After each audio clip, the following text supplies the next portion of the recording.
પેટલાદ પંથકમાં વાતાવરણમાં પલટો આવ્યો। ભારે પવન સાથે ગાજવીજ સાથે વરસાદની શરૂઆત થઈ। કોલેજ ચોકડી સહિતના સ્થળે હોર્ડિંગ્સ તૂટી ગયા હતા। અનેક વિસ્તારોમાં વીજળી પણ ડૂલ થઈ ગઈ છે। ભારે વરસાદને કારણે અનેક જિલ્લાઓમાં વીજળી ડૂલ થઈ તો આ સાથે કેટલાય હોર્ડિંગ્સ પડી ગયા।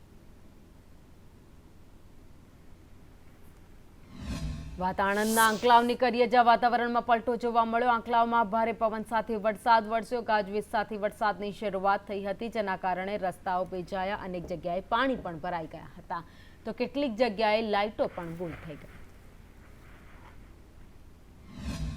સુરત જિલ્લાના વાતાવરણમાં પણ પલટો આવ્યો। ભારે પવન સાથે વરસાદની શરૂઆત થઈ હતી। વરસાદી ઝાપટા પડ્યા હતા। અનેક વિસ્તારમાં વીજ પુરવઠો પણ ખોરવાયો હતો।